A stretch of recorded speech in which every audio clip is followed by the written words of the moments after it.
વલ્લભના વાલા વિષ્ણુ, જય જય શ્રી ગોકુલેશ. વૈષ્ણવ, ગઈકાલે સત્સંગમાં આપણે શ્રી ગોકુલનાથજી તથા ચિદ્રુપ સંન્યાસી વચ્ચે જે સંવાદ થયો તેની વાત કરી. આ ચર્ચામાં શ્રીજીએ જણાવ્યું કે અમારા વૈષ્ણવ માટે પંચાયતન દેવોની પૂજા કરતા શ્રી હરિની સેવા શ્રેષ્ઠ છે. હવે આપણે પ્રાકટ્ય સિદ્ધાર્થના મંગલાચરણનું પ્રથમ ગાન કરીશું. जय जय गोकुल के जन जीवन प्रभु, जय श्री गोकुल पति राय, जय जय श्री गोकुल प्रिय आत्मा, जय श्री गोकुल सुख दाय, जय जय श्री गोकुल नाथ जी, जय श्री गोकुल सुख धाम, जय जय लीला नवी, जय श्री पूरन काम, कर जोड़ी चरणे नमो, श्री वल्लभ रस रास, अभिलाषा जे जे मन धरो, ते करवी पूरन कामा, जय श्री गोकुल पति राय, जय जय गोकुल के जन जीवन प्रभु, जय श्री गोकुल पति राय. વૈષ્ણવો, આજના સત્સંગમાં હવે શ્રીજી બાદશાહને મળી પોતાના શાસ્ત્રોના પુરાવાની વાત કરશે અને તે પછી બાદશાહ શ્રીજીને લઈ ચિદ્રુપની ગુફા પર જશે. આ બધી વાત આજે આપણે કરીશું સત્સંગમાં, પણ તે પેલા એક કીર્તન શ્રવણ કરીએ. એના શબ્દો છે: શ્રી વલ્લભ દેખે હી સુખ પૈયે, देखे ही सुख पइये श्री वल्लभ, देखे ही सुख पइये, देखे ही सुख पइये श्री वल्लभ, देखे ही सुख पइये, जो छीनु पलक ओट दीजे तो, जुग जुग समर बीतइये श्री वल्लभ, देखे ही सुख पइये, सकुचनि कही न सकत काहू सो, मन वांछित पे जइये, वृंदावन रस पान करत ढींग, तो क्यों न अगइये श्री वल्लभ, देखे ही सुख पइये, देखे ही सुख पइये श्री वल्लभ, देखे ही सुख पइये. વૈષ્ણવ આ કીર્તન હવે વિયાગરાગમાં શ્રવણ કર્યું છે. આ કીર્તનના રેખીયતા વંદરાવન દાસ છે. આગળના વતની હતા, એમની વખાણ પેલા અનેક પદોમાં અપાઈ ચૂકી છે. અહીંયા આ પદમાં એમનો જે ભાવ પ્રદર્શિત કરતા કે છે, શ્રી વલ્લભ દેખે હિ સુખ પૈયે, એટલે કે હે પ્રભુ, હે શ્રી વલ્લભ, હું તમને દેખું છું ત્યારે જ મને સંતોષ સુખ થાય છે, ચેન પડે છે કે છે. જો ચીણું પલક ઓટ દીજે તો જુગ જુગ સમર બીતઈએ.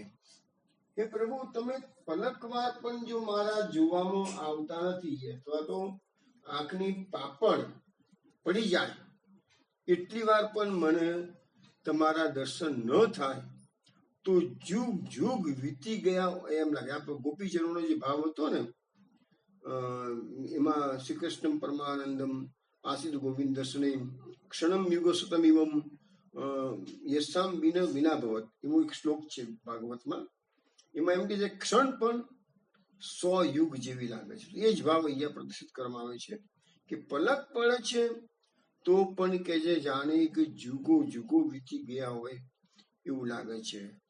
તો પ્રભુ, તમે મારી વિરવ્યતાથી તો અજાણ નથી જ કે છે, તેથી ક્ષણ માત્ર પણ મારાથી દૂર જતા નહીં. સકુચની કહીને સખત કહુસો, મન વાંછિત પે જઈએ. એટલે હે પ્રભુ, સંકોચને મારે જે કેવું છે સંકોચના કારણે, તો મારો જે મનોરથ છે એ હું તમને કહી શકતો નથી કે છે. વંદરાવન રસ પાન કરત ડિંગ, તો ક્યો હું ન અગઈએ કે છે. એ પ્રભુ, તમારા દર્શન હું વારંવાર કરું છું, છતાં પણ મને તૃપ્તિ થતી નથી, ધરાતો નથી. તો કે છે કે એ પ્રભુ, આમ કેમ થાય છે તે હું સમજી શકતો નથી. અને એવાનો સવાણો મતલબ એટલો જ છે કે આ વંદરાવન દાસની જ્યાં તન્મયતા દશા આવી જાય ને, તો જ પ્રભુની પ્રાપ્તિ થાય. તો આ પુષ્ટિ માર્ગનું જે પરમ ફળ છે ને, એ આ તન્મયતા પ્રાપ્ત થવી જોઈશે, તો જ પ્રભુ આપણને દર્શન આપશે. હવે વૈષ્ણવ, ગઈકાલે જે સત્સંગ આપણું મારા તિલકનો ઝઘડો શરૂ થઈ ગયો છે, એની ગઈકાલે આપણે છેલ્લે જે વાત કરી એમાં હતું કે ચિદ્રૂપના ત્યાં વારંવાર નહીં જવું એવો મત શ્રીજીએ વ્યક્ત કરેલો, ગિરધરજીને જણાવ્યો. પરંતુ ગિરધરજી એ મતમાં હતા કે ચિદ્રૂપ બાદશાહનો માનીતો છે, એટલે ચિદ્રૂપને જોડે બગાડવામાં આપણી કોઈ મજા નથી કે છે, નહીં તો પછી ગમે તેવું પરિણામ આવી શકે. એટલે પછી ગોકુળનાથજીને ગિરધરજીના કારણે જ, ગિરધરજીને કહેવાથી ચિદ્રૂપને મળવા માટે વારંવાર જવું પડ્યું છે. પણ મીનવાઇલ શું થયું કે બાદશાહની સવારી કાશ્મીર જતા જતા ગોકુળની બાજુમાં કર્ણાવલ છે, ત્યાં આવી ગઈ. કર્ણાવલ જયારે બાદશાહની સવારી હતી, મુકામ હતો, ગોકુળનાથજીને સમાચાર મળ્યા. એટલે જે આ લોકોને જે એમનું જે ગોસાઈજીના સમયથી જે શિષ્ટાચાર ચાલતો હતો કે બાદશાહના આશીર્વાદ આપવા જવાનું, એ પ્રમાણે શિષ્ટાચાર અનુસાર શ્રીજી બાદશાહને આશીર્વાદ દેવા માટે પધાર્યા. આશીર્વાદ દીધા ત્યારે શ્રીજીએ જહાંગીરે જોયું તો શ્રીજીના તેજસ્વી લલાટ મધ્ય સુપ્ત કેસરી તિલક શોભી રહ્યું છે કે છે. આ જોઈને થયું કે આપણે તો કે છે કે બધાને માળા તિલક ઉતારવાનું ફરમાન બહાર પાડી દીધું છે, અને આ તો ખૂબ સુંદર સુશોભિત તિલક કરીને આવે છે. એટલે જોઈને પૂછ્યું, કેમ હજુ તમે બાબાજીના કેવા પ્રમાણે તમારા માલા તિલક દૂર કર્યા નથી કે છે. તો બાદશાહના પ્રશ્નની જાણે કે કોઈ અસર ના થઈ હોય એમ શ્રી ગોકુલના જે સ્વસ્થપણે અને ગંભીર મુદ્રાથી કહ્યું કે વેદ શાસ્ત્રના મત પ્રમાણે બાબાજી એટલે ચિદ્રૂપ સંન્યાસી, બાબાજી અમને જે કંઈ કહે તે અમે કરવા તૈયાર છીએ, પરંતુ મનસ્વીપણે સ્વચ્છંદ તોરમાં આપની કૃપાનો અયોગ્ય લાભ એ લઈ અને અમને બધાને ધર્મ વિરુદ્ધ અમારી માળા ઉતારવાનું એ કહે છે, તે અમારાથી કેવી રીતે બને? અમારો ધર્મ તો પહેલો છે ધર્મ અમે નહીં સાચવીએ તો ભાઈ અમારા માટે રસ્તો જ નથી બીજો કોઈ. તો હિન્દુ ધર્મના કોઈ પણ માન્ય શાસ્ત્રમાં માલા કે તિલકના નિષેધનો એક પણ અક્ષર મને જો બાબાજી બતાવે તો હું કહે એ પ્રમાણે કરવામાં તૈયાર છીએ. પરંતુ એવા નિષેધના વચનો બતાવી ન શકે તો આપ પણ સમજી શકશો કે ચિદ્રૂપની વાત તો ધર્મથી વિરુદ્ધની છે. તો પછી અમે કેવી રીતે એ વાતને માનીએ કે છે? હવે શ્રીજી આવો પ્રમાણસર ચોક્કસ નિર્ભયપણે ઉત્તર આપ્યો. એટલે બાદશાહે પૂછ્યું કે શું ત્યારે તમે બાબાજીની સાથે શાસ્ત્ર અનુસાર વાત કરવા તૈયાર છો? ત્યાં શ્રીજીએ કહ્યું કે જો આપની ઈચ્છા હોય તો હું તૈયાર છું કે છે. વેદ સંમત શાસ્ત્રોમાં જે લખ્યું હોય તે થઈ શકે, પણ જે કોઈ પણ મનસ્વીપણે કહેવામાં આવે તે નહીં બની શકે. જહાંગીર બાદશાહ પ્રકૃતિનો એટલો જેલદ હતો એ જમાનાની અંદર કે એના હુકમને પાછો ફેરવનાર ફાંસીની સજા પ્રાપ્ત કરતો કે છે. કોઈને એ તો રાજા વાજાના વાંદરા, આ લોકોને બધા શું મનમાં ફાવ્યું એ હુકમ કરવાનો, ના ફોલો કરો તો કીધું એને ડોકી કપાઈ નાખવાની. તો આ પોઝિશન એ દિવસોમાં હતી. અને એવા સમયમાં આ ગોકુલનાથજીએ જે આ આંદોલનનો પ્રતિકાર કર્યો છે એ ખરેખર દાદ માંગી રહ્યા છે. એટલે અહીંયા લખ્યું છે કે એ જમાનામાં તો કહેવાતું હતું કે ભાઈ આ તો જહાંગીરી હુકમ છે કે છે, એ તો પાછું ફરે જ નહીં. અને એ જમાનામાં તમને કદાચ ખબર હશે જ કે જે તાજમહેલ બાંધ્યો હતો એમાં 20,000 કારીગરોના કાંડા કાપી નાખ્યા હતા. આ લોકોના દયા જેવું હોય જ નહીં. 20,000 જે કારીગરોએ તાજમહેલ બાંધવામાં પોતાની મહેનત આપી આટલી બધી, એવા તાજમહેલના બંધાયા પછી બીજો કોઈ ફેરથી ઊભું ના કરે. એટલે એમ કહેવાય છે ઇતિહાસમાં જેમ કે 20,000 કારીગરોના કાંડા જ કાપી નાખ્યા હતા, જેથી ફેરથી એ લોકો આવું કોઈ ભવ્ય સ્મારક બનાવી ના શકે. તો એ 20,000 કતલેઆમ કરતા એ લોકોને વાર ના લાગી. તો પછી એના હુકમનું જો ફરમાન પાછું હુકમનું પાલન ન કરે તો શું હાલત થાય એ વાત અહીંયા આપણને સમજાવવામાં આવે છે. એટલે શ્રીજીએ આટલો પ્રત્યુત્તર આપ્યો, પણ જહાંગીર બાદશાહે પોતાનો મિજાજ ખોયો નતો, કારણ કે એ તો બહુ જલદ પ્રકૃતિનો હતો, એની સામે કોઈ બોલવાની હિંમત નતું કરતું. તો પણ અહીંયા જહાંગીરે આજે મિજાજ ખોયો નથી. એ પણ શ્રી ગોકુલનાથજીના સ્વરૂપ બળનો પ્રતાપ. પછી શ્રીજીને મથુરા મુકામે મળવાનું કહી ત્યાંથી વિદાયગીરી આપી દીધી. સારું કે તમે મથુરા મને મળવા માટે આવો છો. હવે ગોકુલનાથજી પછી બાદશાહને મળીને ઘેર આવે છે. અને શ્રીજીએ પછી ઘણો શ્રમ લીધો અને મહારાજ તિલકના તમામ શાસ્ત્રોના વચનો પ્રમાણો બધા ભેગા કર્યા. એટલામાં સમાચાર આવ્યા કે બાદશાહનો મુકામ મથુરા આવી ગયો છે. અને મથુરામાં રાવણ કોટે એમના તંબુ તનાયા છે, ડેરા પડ્યા છે. એ દિવસ હતો કારતક વદ્ય 11 તેથી પનાહાર કરી શ્રીજી શાસ સંગ્રહ નામનું પુસ્તક તથા માલા તિલક અને ભગવત પૂજન કરવા માટેના જેમાં વચનો હતા તે સર્વ પુસ્તકો સાથે લઈ ત્વરિત મથુરા બાદશાહના ડેરે પધાર્યા છે. હવે આવી રીતે તો શ્રીજી વગર તેડે પોતાના વચન પ્રમાણે શ્રીજી આવી ગયા. એટલે બાદશાહ તો પસંદ થઈ ગયા. રે મેં તો એનું બોલાયા જ નથી, ખાલી કહ્યું તું તો તરત હાજર થઈ ગયા કે છે. એ મનમાં સમજ્યો બાદશાહ કે ચોક્કસ શ્રીજીનો ધર્મ સાચો હોવો જોઈએ કે છે. એ વખતે શ્રીજીનું જે સ્વરૂપ હતું એના માટે કહે છે કે એ વખતે શ્રીજી કોટી સૂર્ય સમ પ્રભાયુક્ત અને મહા જ્યોતિની આભાના હરી લેનાર શોભાયુક્ત શ્રીજીનું સ્વરૂપ હતું કે છે. હવે એ વખતે જયારે શ્રીજી બાદશાહના ડેરે પહોંચ્યા તે વખતે બાદશાહ સંન્યાસી પાસે જવાની તૈયારીમાં જ હતા. એટલે એમને શ્રીજીને પૂછ્યું કે તમે મારી સાથે બાબાના ત્યાં સંન્યાસી ત્યાં આવવા તૈયાર છો? તો શ્રીજીએ કીધું જેવી આપની ઈચ્છા. પછી બાદશાહ તો ચિદ્રુ પાસે જવા નીકળે છે. બાદશાહની પાસે એમના 2 સરદારો છે, એમનું નામ છે સૈયાર અને શાહ ખુરમ. અને પછી શ્રીજીને પણ કીધું તમે સાથે ચાલો કે છે. હવે જો વાળે સૂર્યકુંડ પર એની જે ચિદ્રુપ સંન્યાસીની ગુફા છે ત્યાં 4 જણ આવે છે. ગુફા આવી ગઈ એટલે શ્રીજીએ બાદશાહની સાથે અંદર ગયા નહીં. બહાર ઉભા રહ્યા. હવે એમના જે બે સરદારો હતા, સૈયર અને શાહ ખુરમ, એને પર બહાર ઉભા રહેવાનું બાદશાહે કીધું. અને બાદશાહે ગુફાના દ્વાર પાસે પોતાના પગરખા ઉતાર્યા, સંન્યાસીના અંદર ગયા, સંન્યાસીને માથું નમાયું, હાથ જોડી વિનંતી કરી કે મહારાજ આપની શી આજ્ઞા છે? ત્યારે એને કહ્યું કે આજ્ઞા છે, આપ આપનું આપેલું વચન પાડો એટલે બસ. જે લોકો માળા તિલક ધારણ કરી શાસ્ત્રથી વિરુદ્ધ કાર્ય કરે છે, ત્યારે એ દ્વારા જે આપનું તેમજ આપની સઘળી રૈયતનું અમંગળ કરે છે, એમને એમ કરતા તમે અટકાવો. વાતો જો બાદશાહ જોડે પણ હુકમ ચલાવે એવી રીતે વાત કરે છે. દુષ્ટને તથા અધર્મીને યોગ્ય દંડ દઈ ધર્મનું રક્ષણ કરવું એ તો આપણો શ્રેષ્ઠ ધર્મ છે.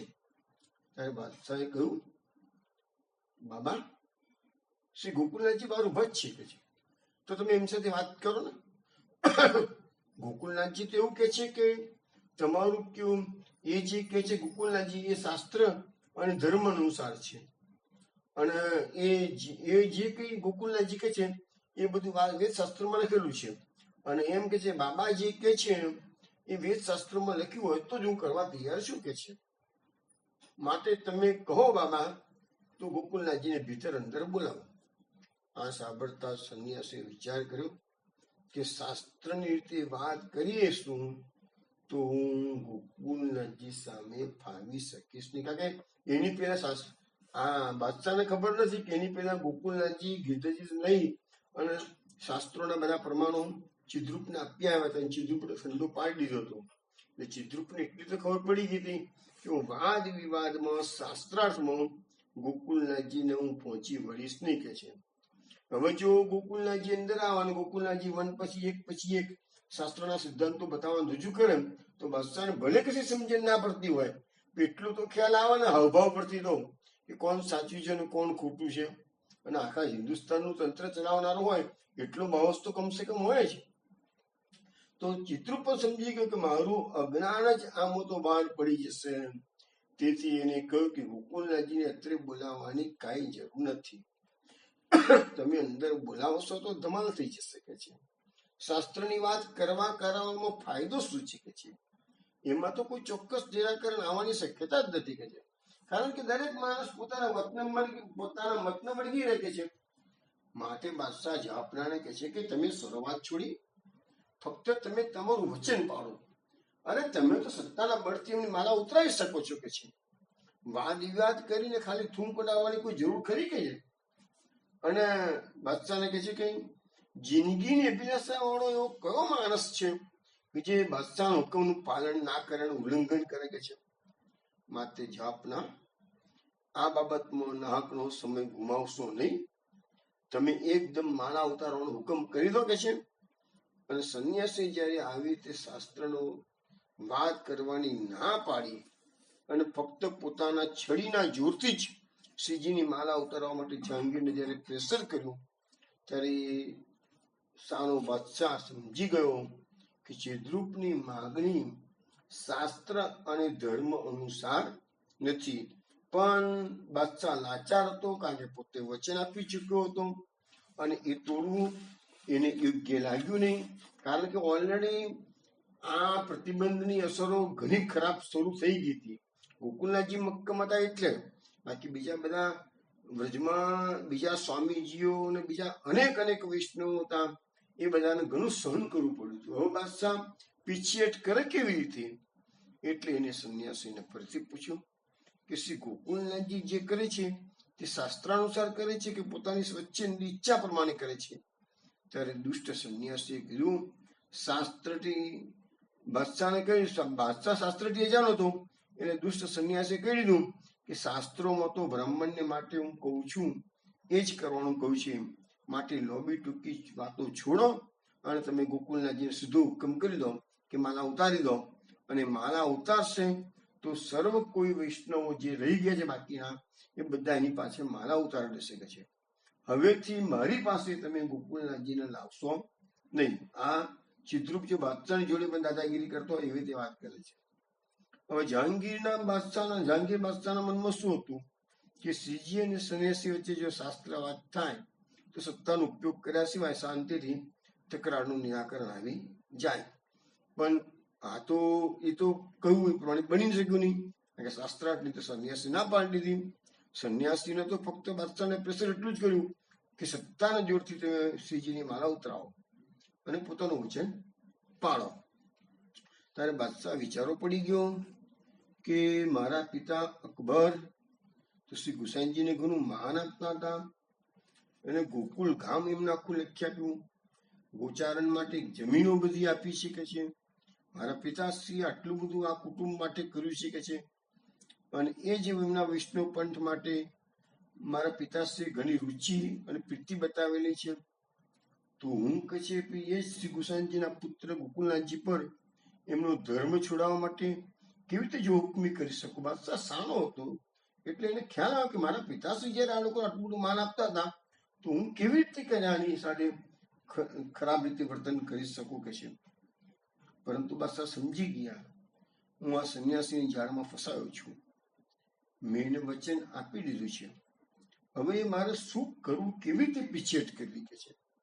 એટલે બાદશાહે સંન્યાસીને કીધું હમણાં ઉતરાવું એમ કઈ ડેરે ત્યાં આવ્યો ફરી, સારું કે છે હમણાં જ હું માળા ઉતરાયેલું છું એમ કરીને સંન્યાસી પાસેથી પોતાના તંબુ પર પોતાના ડેરા પર મુકામ પર બાદશાહ આવે છે. હવે મુકામ પર આવી ગયા બાદશાહ, શ્રીજી સાથે આવે છે અને કહ્યું કે તમે બાબાજીના કહેવાનો શું વિચાર કરો છો.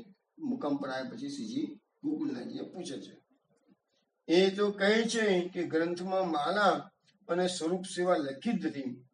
ત્યારે સર્વશાસ્ત્રના જ્ઞાતા એવા શ્રીજીએ કહ્યું અમારો વૈષ્ણવ પંથ અનાદિ સિદ્ધ અને વેદમૂલક છે તથા એનો મર્મ ઘણો ગૂઢ છે.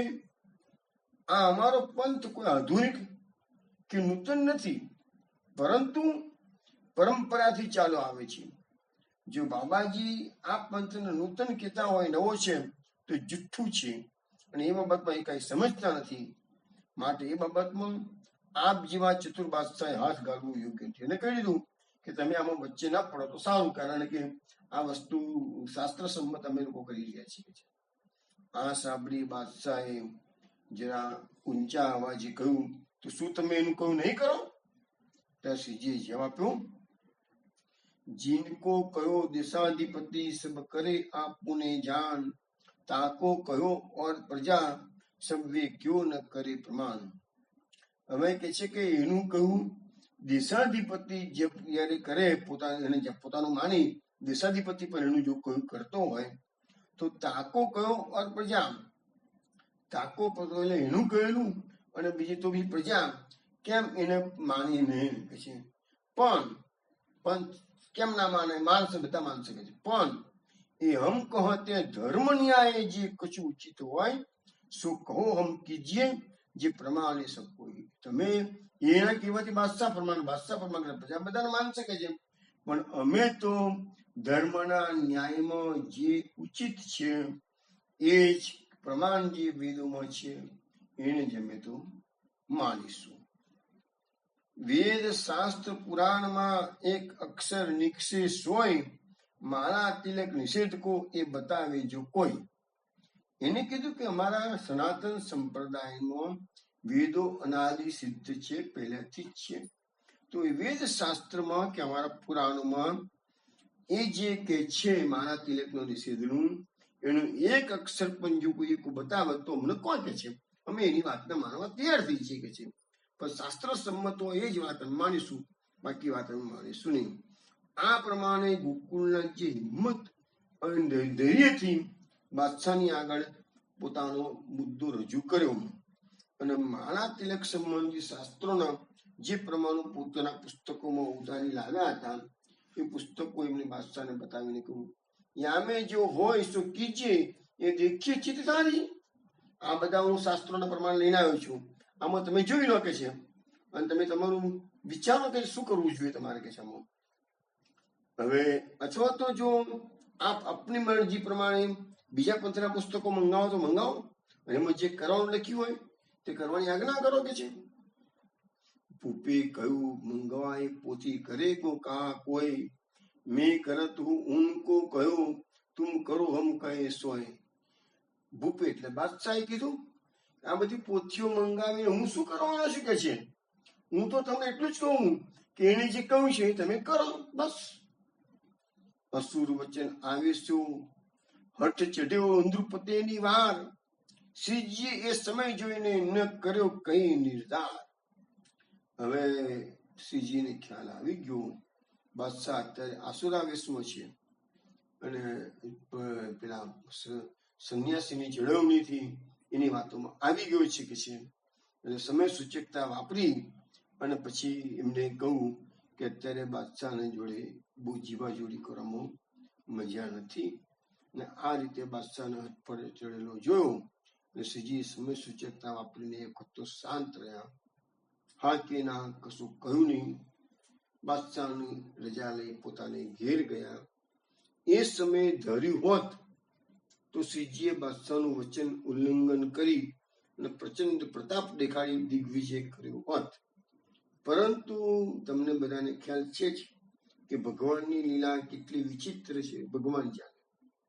એવી રીતે અહીંયા ઠાકોરજી શ્રી ગોકુલનાથજીને જે લીલા કરવી છે એના માટે કહે છે કે અનાર્ય દેશ કાશ્મીરને પામન કરવાનો એમનો ટાર્ગેટ હતો, મુદ્દો હતો.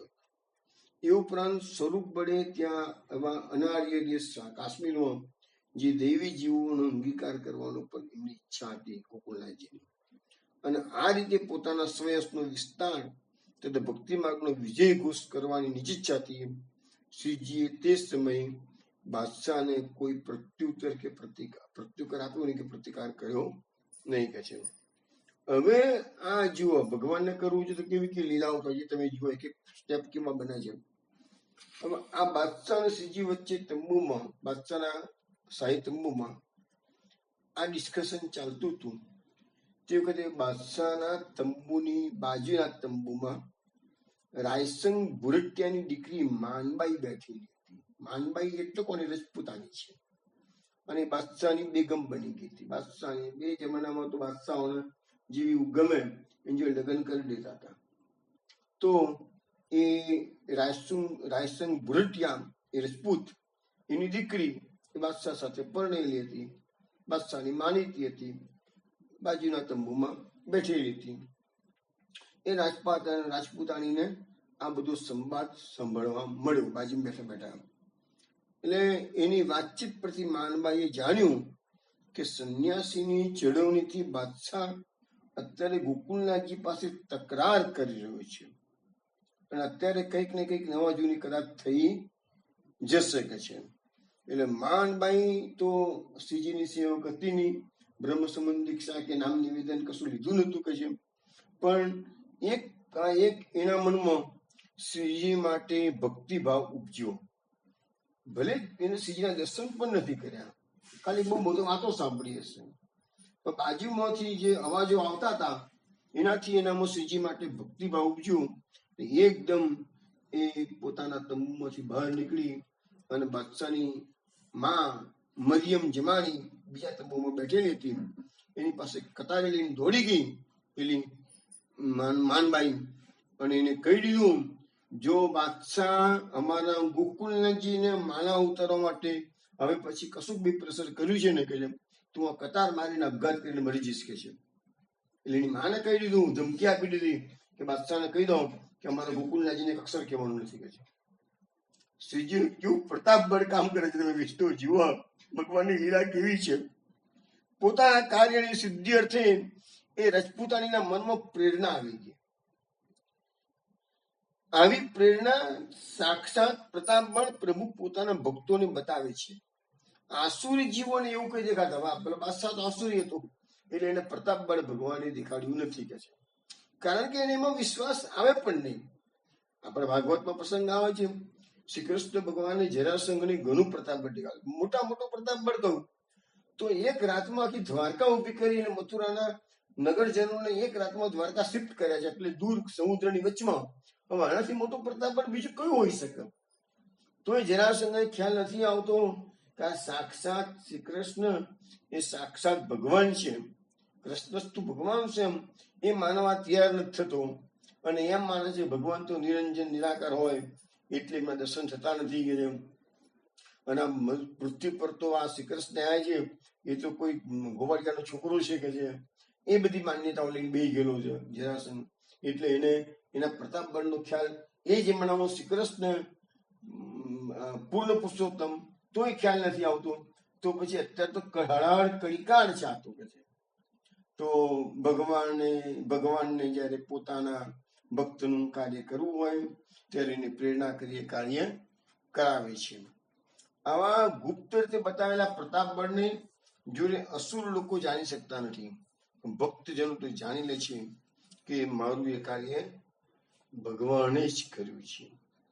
હવે ભક્તનું માલાનું રક્ષણનું કાર્ય કરવાનું હતું. તેથી પ્રતાપ બળે માનબાઈને ભગવાનની પ્રેરણા કરી. હવે કહે છે કદાચ કોઈને એવું લાગે કે સિદ્ધિએ જયારે પ્રતાપ બળ બાપરી માનબાઈની પ્રેરણા કરી તો એ પ્રતાપ બળથી બાદશાહને કેમ પ્રેરણા ના કરી? તો બાદશાહના મનમાં જો પ્રેરણા થાય તો પછી આગળ માલા વિશે જે વધારે પડતા જુલમ થવાના છે એ થાય જ નહીં. અત્યારથી બાદશાહ માની જાય તો, અને જે ગોકુળનાથજીનો યશ પ્રગટ કરવાની ઈચ્છા છે યશ પણ પ્રગટ થાય નહીં. પછી કાશ્મીરમાં જઈને ત્યાંના દેવી જીવોનો ઉદ્ધાર કરવાનો છે એ પણ થાય નહીં. એટલે આથી પ્રભુએ શ્રીજીએ બાદશાહને કુશી પ્રેરણા ના કરી, પણ માનબાઈને પ્રતાપ બળે પ્રેરણા કરી અને બાદશાહને નરમ થવાની એક યુક્તિ આ રીતે પ્રભુએ કરી કે છે. હવે જો શ્રીજીનું પ્રતાપ બળ ન હોય તો લૌકિકમાં એમનું જહાંગીર જેવો દેશાધિપતિ પાસે હિસાબ શું? પહેલા આપણે શું પેલા વાત કરી ને કે દેશાધિપતિ પાસે તો હુકમનું પાલન ન કરે એટલે સીધું ફાંસીની સજા જ હતી કે છે. છતાં અહીંયા ગોકુળનાથજીએ દેશાધિપતિ પાસે પોતાનો મુદ્દો ખૂબ જ ઉત્સાહપૂર્વક રજૂ કર્યો છે, હિંમતથી રજૂ કર્યો છે અને ના પાડી દીધી કે શાસ્ત્ર સંમત હોય તો જ અમે માનીશું, બાકી અમે ચિત્રરૂપની વાત માનવા તૈયાર નથી કે છે.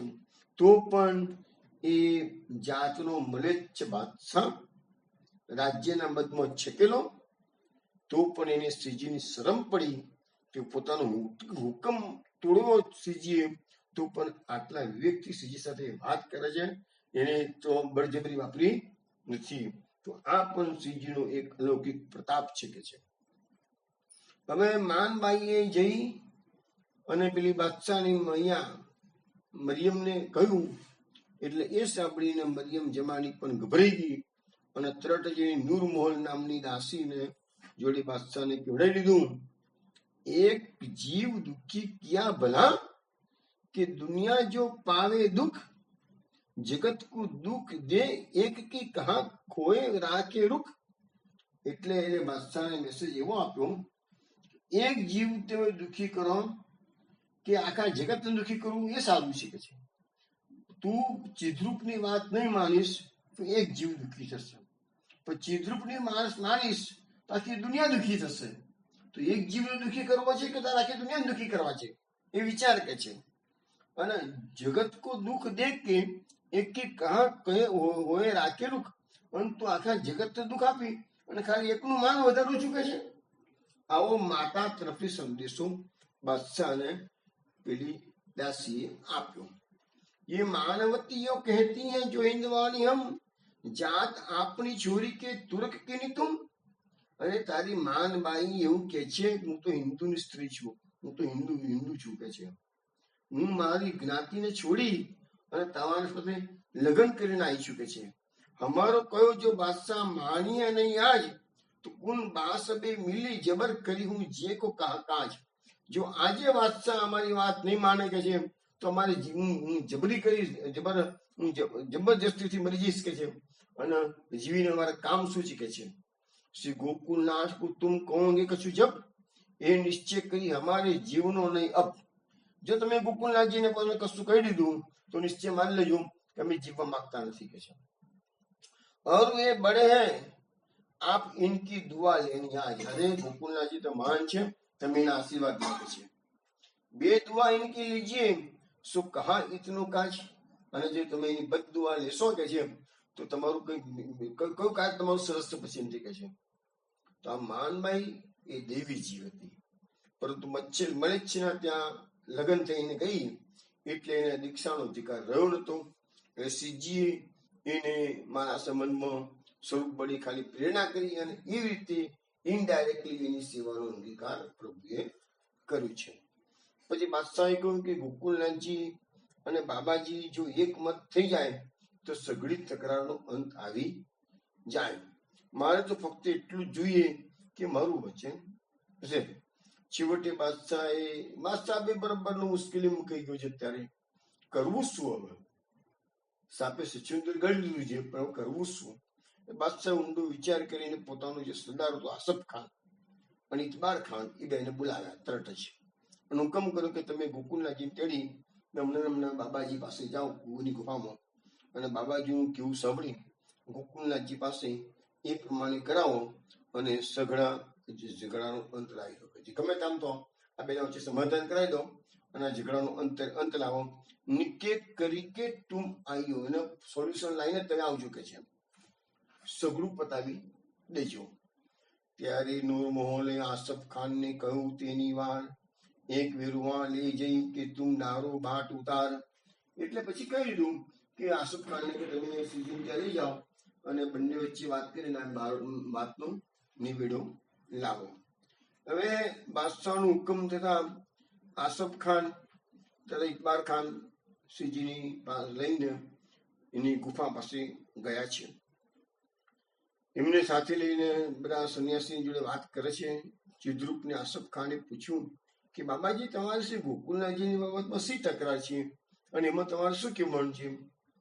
ત્યારે ચિદ્રુપ બોલ્યો, ઉદંડી બોલ્યો, જે હું કહેતો નથી કઈ વાત, માણસી પડી છે જે હું કરું કેની વાત. એટલે પેલો દંડી સંન્યાસી બોલ્યો, હું તો કઈ કહેતો જ નથી કે છે, મને શું પડી છે કે હું એમની વાત કર્યા કરું કે છે. હવે જો અત્યાર સુધી મારા ઝઘડો એને ઉભો કર્યો છે, હવે હું કશું કહેતો નથી કે છે, પણ બાદશાહની આજ્ઞા છે તે કરો સૌ સમુદાય, જેને ધાર્મિક કરી એને બાદશાહનું ગુરુ થાય. એટલે એને કીધું બાદશાહે હુકમ કર્યો છે તમે કરો ને કે છે, બીજી વાત મારે નથી કરવી કે છે. અને એ બાદશાહ જે તમે કશો એ ધર્મનું કરશો તો બાદશાહનું ભૂલું થશે કે છે. મેં જો કહું છું ધર્મ છે કે છે, અને એ પ્રમાણે બાદશાહનું ભૂલું થશે કે છે. આ સાંભળી શ્રીજી બોલ્યા, બાદશાહ કો ભલો હોય ગો બાદશાહજી કા ધર્મ. બાદશાહનું ભલું તો બાદશાહના ધર્મથી થવાનું છે, તારા કે વાત નથી થવાનું કે છે. આસફ ખાન જહાંગીર બાદશાહની બેગમ પટરાની નૂરજહાંનો ભાઈ હતો. આસફ ખાન જે હતો ને એ જહાંગીરનો સાળો થતો હતો અને બાદશાહને પાસે મંત્રી તરીકે કામ કરતો, એટલે બાદશાહનો પોતાનો માણસ હતો. એ તથા નૂરજહાં શ્રીજી માટે કઈક લાગણી ધરાવતા હતા. આસફ ખાનને માન હતું શ્રીજી માટે, ગોકુલનાથજી માટે, અને શ્રીજી તથા આસફ ખાન વચ્ચે સારો સંબંધ હતો અને અરસપરસ સમાચારની આપણે કરતા હતા.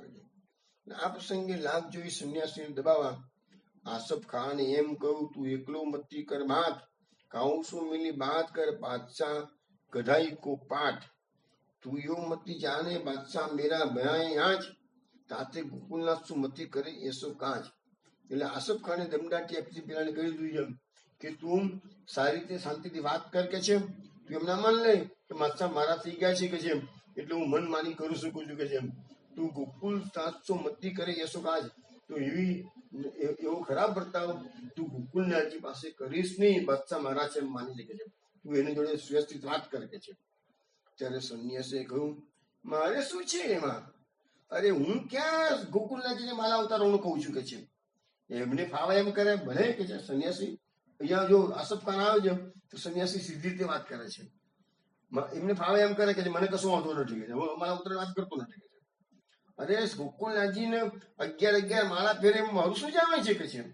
મારું તો એટલું જ કેવું છે કે શુદ્ર લોકો બધા માળા ફેરે છે એ એમને ઉતારી. ભાઈ જે ગોકુલનાથજી ઉતારવાની વાત નથી, જે શુદ્ર લોકો બીજા બધાને જે માળા આપી છે વૈષ્ણવ તરીકે એ ઉતરવાની વાત મેં કરી છે. લાભ સુખેથી બાદશાહને આ પ્રમાણે કહી ને ઘેર પધારો. આવી રીતે જયારે આસફ ખાને સંન્યાસીને દમધડા વગરનું બોલતો સાંભળ્યો એટલે એની વાતમાં કોઈ સાર જોયો નહીં. ત્યાં શ્રીજીની સાથે એ બાદશાહ પાસે એમના મુકામ પર તંબુ પર આવે છે. તો બાદશાહે પૂછ્યું કે તમે શું કરી આવ્યા? ત્યારે આસફ ખાને કહ્યું કે બાબાજી કોઈ એક વાત નિશ્ચય કરીને કહેતા નથી, ઘડીમાં એક અને ઘડીમાં બીજી વાત કરે છે કે છે. ત્યારે જહાંગીરે કહ્યું કે બાબાજી કહે એ પ્રમાણે કરવાનું, શ્રી ગોકુલનાથજી પાસે તમે લખાવી લો. એવું પરથી આસફ ખાને શ્રીજીને એ પ્રમાણે લખી આપવા કીધું. ત્યારે શ્રીજી બોલ્યા, એવું તો કેમ લખી અપાય કે છે? શું એમ કરી અમે અમારો ધર્મ છોડીએ કે છે? ત્યારે આસફ ખાને કહ્યું, હાલ તો એકવાર લખી આપો, હમણાં વધુ બોલવામાં લાભ નથી, વખત વિચારી લેવો જોઈએ. લખી આપ્યાથી કઈ ફિકાર નથી, પછી આપ જાણતા હોય એ પ્રમાણે કરજો. ત્યારે શ્રીજીએ લખી આપ્યું.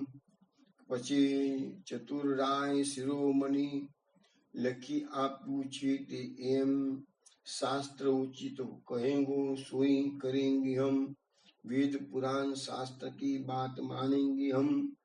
હવે શ્રીજીને કીધું લખીને આપો. શ્રીજીએ શું લખ્યું કે શાસ્ત્રમાં જે ઉચિત હશે એ અમે કરીશું. એટલે જવાબ એવો આપ્યો કે શ્રીજી ફસાય નહીં કે છે. આ પ્રમાણે શ્રીજી પાસે લખાણ લીધું. આસફ ખાનને એ પછી એ લખાણની પર બાદશાહની શૈલી લીધી. બાદશાહે એ લખાણ વાંચ્યું નહીં કે અંદર શું લખ્યું છે, અને લખી રહ્યા પછી બાદશાહને રજા લઈને શ્રીજી પોતાના મુકામે આવ્યા. અને આ રીતે આ વાતને થોડા વખત માટે સાઈડમાં મૂકી ગઈ. અત્યારે અભય પછી રહી ગયું છે. ટાઈમ બી કાયમ માટે નહીં, ટાઈમ બી. હવે શું થાય છે કે ત્યારબાદ બાદશાહે ઇતબાર ખાન એને કહ્યું કે મથુરાના શકદાર ફોજદારને હુકમ કરો કે સૌ કોઈ ચિદ્રૂપના કયા પ્રમાણે ચાલે. આમ કઈ ગુસ્સે થયેલો બાદશાહ ત્યાર પછી કાશ્મીર જવા માટે રવાના થાય છે. ત્યાર પછી શ્રી ગોકુલેશ પ્રભુ આસફ ખાનના ડેરા પર પધાર્યા અને ત્યાંના એક ગુણીજીને એ વખતે એક પદ ગાયું, ચકેરી ચરણ સરોવર જ્યાં નહીં પ્રેમ વિયોગ. જો આ મુસ્લિમ છે તો પણ સુરદાસના પદો સાંભળે છે. એ જમાનાના લોકોમાં થોડીક પણ સાત્વિકતા હતી એવું લાગે છે. મુસ્લિમ આવું પદ સાંભળે તો આસફ ખાને શ્રીજી એ વખત શ્રીજી ત્યાં પધાર્યા એના તંબુમાં, એના ડેરામાં. આસફ ખાને શ્રીજીને આનો અર્થ પૂછ્યો. ત્યારે કૃપાનિધિએ પ્રત્યુત્તર આપ્યું કે મહાનુભાવ, સુરદાસજીની વાણી તો અતિ ગૂઢ છે કે છે, જીવ બુદ્ધિથી ગમે નથી, જેથી જ્યાં ત્યાં કહી શકાય તેમ નથી. આ સાંભળી આસફ ખાન અતિ પ્રસન્ન થયો. શ્રીજીની ઘણી પ્રશંસા કરી અને વિવેકપૂર્ણ વાણીમાં સ્થિતિ કરતા બોલે છે કે નાથજી એ તુમ બિના કો કહી એસી બાત, આપે અપને મોહ કહો તો આપુની એ વાત કે છે કે તમારા વિના આવી વાત કોણ કહી શકે કે છે. આપે અપને મોહ કહો કો અપની એ વાત, એટલે અમારી તમારી વાત એ મને તમે કહી શકો કે છે. એમાં તે અનેક પ્રકાર સાથે કયા કહ્યું વિવેક, આસફ ખાન આનંદ પામ્યા કયા વચન અનેક. એ પ્રકારે શ્રીજીએ અનેક વાતો એની જોડે કરી કે છે. એનાથી આસફ ખાનને આનંદ થયો. પછી ગોકુળનું ભૂષણ મણી જે પ્રગટ જગત પ્રસિદ્ધ આસફ ખાન વિદાય થઈને પધાર્યા મહાની છે. અને એ ગોકુળનું જે ભૂષણ એટલે ગોકુળનાથજી છે એ આસફ ખાનથી વિદાય થઈને પોતાના મુકામ પર પાછા પધારે છે. આ પ્રકારે વિક્રમ સંવત 1676 વ્રજ કાર્તકવતી અમાસના દિવસે શ્રી ગોકુલેશ પ્રભુ આસફ ખાનથી વિદાય લઈને શ્રી ગોકુલ પાછા પધાર્યા.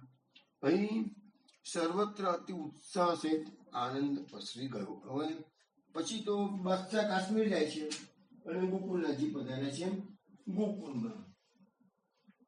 હવે કાશ્મીર તરફ બાદશાહે કૂચ કરી એની અગાઉ બાદશાહે મહેતારી અને જનાન ખાનાની બીજી સ્ત્રીઓને ચિદ્રૂપને નમસ્કાર કરવાનું કહ્યું. બાદશાહના મનમાં એવું હતું કે ચિદ્રૂપ બહુ તપસ્વી છે અને બહુ શક્તિશાળી છે, સિદ્ધિવાળો છે, એટલે બધી પોતાની બેગમને જાઓ ચિદ્રૂપને નમસ્કાર કરો. અને બુલાખીના માથા પર બાબાજીનો હાથ મુકાયો. પછી બાદશાહે ચિદ્રૂપના કહેવાથી સુલતાન ખુસરુને બંદી ખાનેથી છૂટો કરેલો. કોઈ કેદી સુલતાન ખુસરુ નામ તો ઇતિહાસમાં સાંભળ્યું છે, અત્યારે ખ્યાલ નથી આવતો કયા કારણથી એને કેદ કરેલો, પણ એને બંદી ખાનેથી છૂટો કર્યો છે. પછી આસફ ખાન વગેરે સરદારોને પણ ચિદ્રૂપને આશ્રમે જઈ એને માન આપવાનો હુકમ કરવાથી તેઓ સગડાઈ એને મુકામી જઈ એને માન આપ્યું.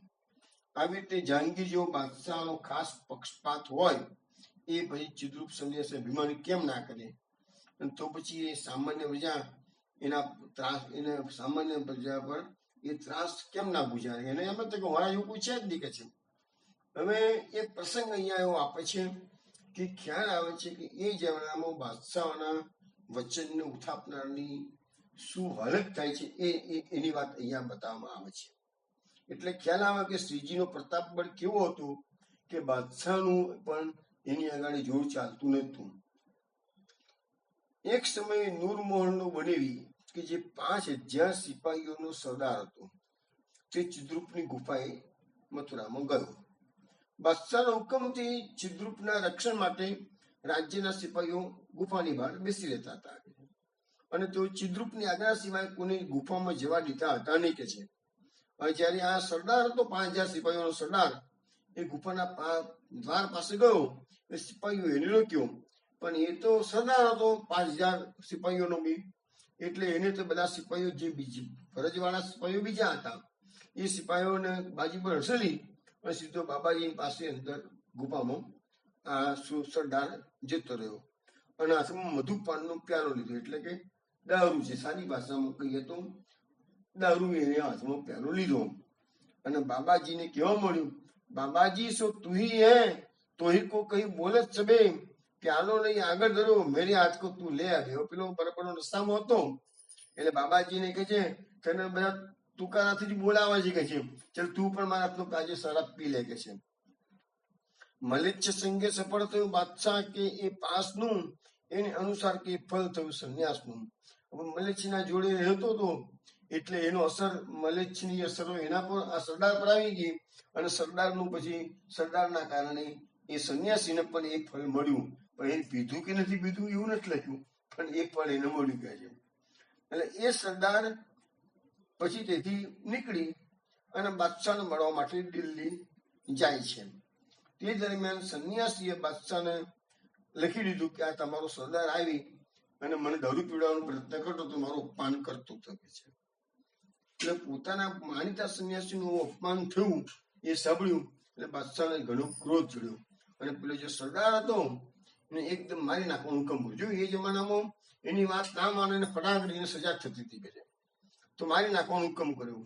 પણ સુલતાન ખુસરુ હતો ચિદ્રુપનો માનીતો, એને બાદશાહે મુક્ત કરેલો કેદખાનામાંથી, એને ડાપણ વાપર્યું અને એને પ્રાણ બચાવવા માટે બાદશાહને એને કહ્યું કે ઝાપના એને તમે સીધો કરવો હોય ને તો ચિદ્રુપને પાસે મોકલો અને એને ચિદ્રુપનો એને ગુનો કર્યો ચિદ્રુપનો કે છે ના સરદારે, તો ચિદ્રુપની માફી માંગવાનો હુકમ કરવાનો કોણ કહે છે, બસ એમાં વધારે સારું રહેશે કે છે.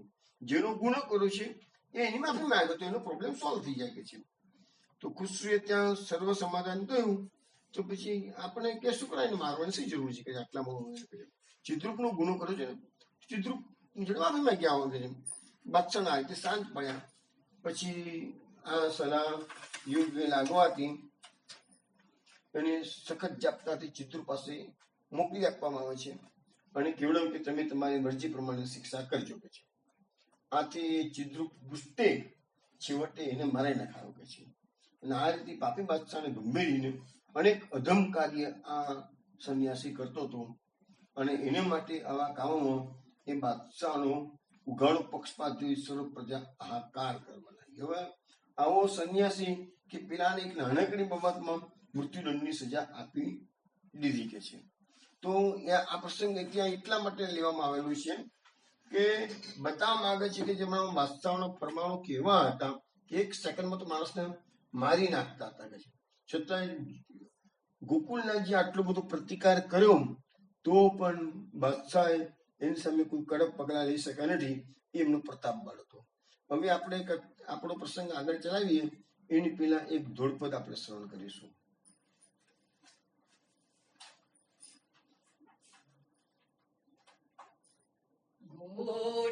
ગોઠડી મીઠડી શ્રી ગોકુલા દીસની સવર સુનતા પરમ પ્રેમ જાગે સકલ સિદ્ધાંતનું સાર છે એ કથા સર્વ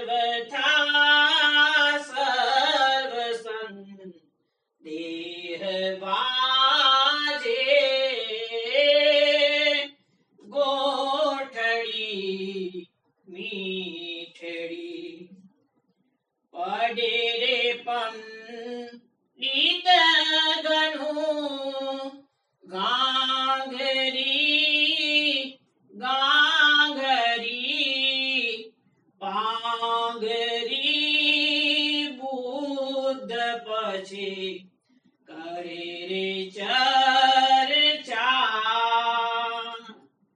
કો કહે ઈસ આરાધના સાધના કો ગજાનન કો અમર અર્ચા ગોઠડી મીઠડી વાયક વાદાર્થે વદે ધર્મ નહીં અનુરુદે શાસ્ત્ર સિદ્ધાંત સ્વનેન જાને તક્રને ખીર કન વીરને કમોદની ચર્મને ચીર સર ખાવ ખાને ગોઠડી મીઠડી એને કારણ મુને બીજું કાંઈ નવે ગમે મારું મન રમે શ્રી ગોકુલાધીશ ચરણે દાસના રાયન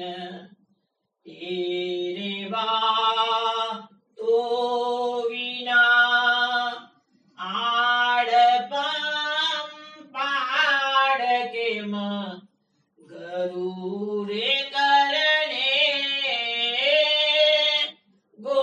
ગોઠડી મીઠડી ગોઠડી મીઠડી શ્રી ગોકુલા દીસની સવન સુનતા પરમ પ્રેમ જાગે ગોઠડી મીઠડી. વૈષ્ણવ આ ધોળપદ દાદા નારાયણનું લખેલું છે. દાદા નારાયણનું ગઈકાલે જ આપણે પ્રસંગ લીધો હતો, સોરી ધોળપદ લીધો હતો. વાત કરી હતી કે ભરૂચના વતની હતા અને શ્રીજી જ્યારે ગુજરાતના પ્રવાસે ખંભાત પધાર્યા ત્યાં એ ધંધાના કામે ખંભાત ગયેલા હતા દાદા નારાયણજી, અને શ્રીજીના દર્શન કરતા જ એમનામાં સ્વરૂપાસક્ત થઈ ગયા. અને પછી તો આખો જ પરિવાર, બધો જ પરિવાર, શ્રી 5 દીકરા, દીકરાઓના દીકરાઓ બધા જ શ્રી ગોકુલનાથજીના સેવક થઈ ગયા છે. હવે સંવત 1678 શ્રી ગોકુલનાથજી આ મહાદેવની અત્યારે આપણે વાત કરી રહ્યા છીએ, એ ઝઘડો બધો પતી જશે થોડા વખત પછી. એ પછી શ્રી ગોકુલવાસ એમને સ્થિરવાસ કર્યો. પછી ગોકુલનાથજી ક્યાંય ગયા નથી. સોરમજી જેવું પડ્યું છે એ બાદશાહના સમાધાનના ભાગરૂપે. અને પછી તો બાદશાહને પણ પોતાની ભૂલ સમજાઈ સોરમજીથી પાછા ગોકુલમાં આવી ગયા. એ બધી વાતો ટૂંક સમયમાં પાસે આવશે છે. પણ ગોકુલમાં જે દજવાસ ગોકુલનાથ જે કર્યો પછી તો આખો આજે મારા તિલકના પ્રસંગ આખા દેશભરમાં ફેલાઈ ગઈ વાતો બધી કે ભાઈ આવી રીતે બાદશાહનો કોઈ નમાવી ના શકે. એ બાદશાહની સામે પણ એમને જીભ ઝીલી અને મારા તિલકનો વિજય કરાયો. પછી તો દેશ દેશાંતરમાંથી વૈષ્ણવ આવતા જ ગયા ગોકુલમાં અને ગોકુલનાથજીનો જય જયકાર કરતા ગયા. તો એ સમયે આ ભરૂચમાંથી દાદા નારાયણ પણ ગોકુલ આવ્યા છે અને ઉત્થાપન વખતે શ્રી ઠાકોરજીના એટલે ગોકુલનાથજીના વચનામૃતનો લાભ એ પામતા હતા. અને એ વખતે એમની વાતો સાંભળી અને એ આફરીન થઈ ગયા હતા. અને એમની જે વાત છે દાદા નારાયણની, એમને આ ધોળપદમાં ગાઈને બતાવી છે. શું કે છે? ગોઠડી મીઠડી શ્રી ગોકુલાધીશની શ્રવણ સુનતા પરમ પ્રેમ જાગે સકલ સિદ્ધાંતનું સાર છે એ કથા સર્વથા સર્વ સંદેહ ભાજી. એટલે કે છે કે આજે શ્રી ગોકુલાધીશની જે વાતો અમે સાંભળી રહ્યા છીએ એની જોડે જે સત્સંગ ચાલી રહ્યો છે એ બહુ મીઠાશ ભરેલો છે કે છે, મીઠડી છે કે વાતો. શ્રવણ સુનતા પરમ પ્રેમ જાગે. એમની વાતો સાંભળતા જ આપણને પ્રભુમાં પ્રેમ ઉત્પન્ન થઈ જાય છે. સકલ સિદ્ધાંતનું સાર છે એ કથા. એ જે કઈ બી કે છે એ તો બધા સિદ્ધાંતોનો સાર કહી રહ્યા છે, બધા શાસ્ત્રોનો સાર કહી રહ્યા છે. સર્વથા સર્વ સંદેહ ભાજી. અમને કહે છે કે એ કોઈ પણ પ્રકારનું સંદેહ એ કે એને સાર સમજી ગયો પછી કોઈ શંકા અમારી રહેતી જ નથી કે છે. એટલું સરસ ભાષામાં એમના વચનામો અમે સાંભળીએ છીએ. પઢેરે પંડિત ગણું ગાગરી ગાગરી, પાગરી બુદ્ધ પછી કરે રે ચર્ચા. કો કહે ઈશ આરાધના સાધના, કો ગજાનન કો અમર અર્ચા. દાદા નારાયણજી આ ટૂંકમાં કે છે. અને પેલા પંડિતો શાસ્ત્રના વિદ્વાનો ગાગરી ગાગરીને પોકારી પોકારીને પોતાની વાતો કરે છે અને પછી કહે છે અંદર અંદર વાદ વિવાદ કરવા મળે છે. અને તેઓ બધા ભેગા થઈને કહે છે કે જો ભગવાન મેળામાં હોય તો આમ કરવું પડશે, આટલી સાધના કરવી પડશે, આટલી આરાધના કરવી પડશે કે છે. ભાગવતમાં જેમ ગજેન્દ્રએ કરી જેમ એમ તમારે એની અર્ચના કરવી પડશે. આ બધી જાત જાતની વાતો કર્યા કરે છે કે છે બધા કે છે. એ પંડિતોની વાતો હોય. પણ લાયક વાદાર્થે વદે ધર્મ નહીં અનુહૃદય, શાસ્ત્ર સિદ્ધાંત સપને ન જાણે. તક્રને ખીર કને વીરને કમુદની, ચર્મને ચીર સરખા વખાણે.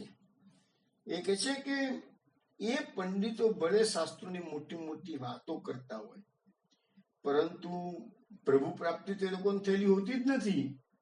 એટલે જે બધા શાસ્ત્રોની વાતોમાં ખટપટમાં પડી રહેલા હોઈ શકે છે. એવા લોકોના હૃદયમાં તો ધર્મનો છોતો પણ હોતો નથી. ખાલી વાત કરવા ખાતર જ શાસ્ત્રોનો અભ્યાસ કરી અને પોતાનો વિજય પ્રાપ્ત કરવાનો, પોતાનું માન વધારવાની વાત હોય કે છે. સાચી વસ્તુ તો એ છે કે એવા પંડિતો શાસ્ત્રોના સિદ્ધાંતો સમજતા પણ નથી કે છે.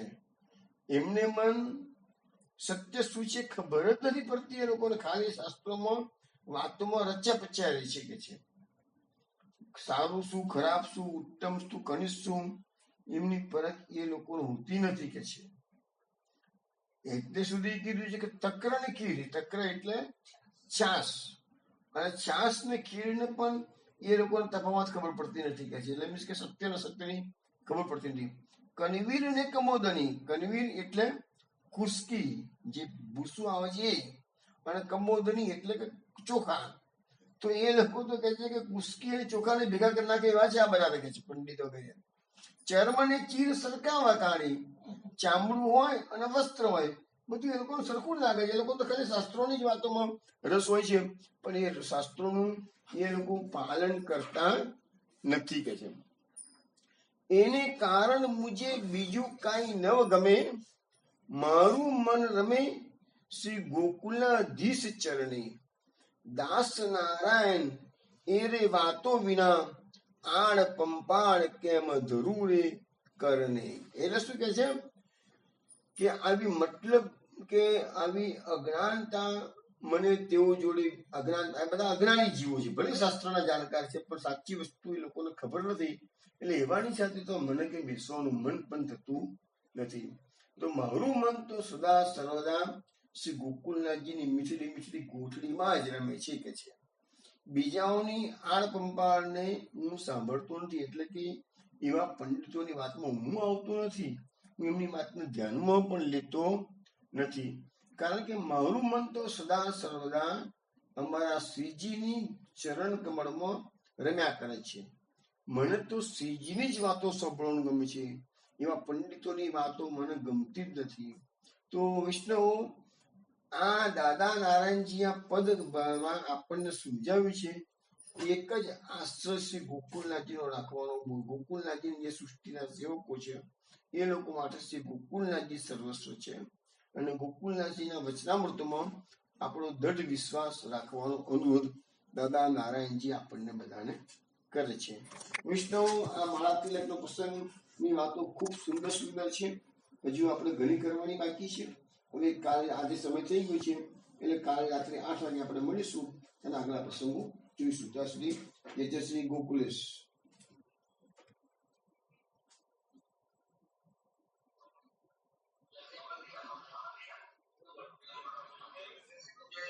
જય શ્રી ગોકુલેશ.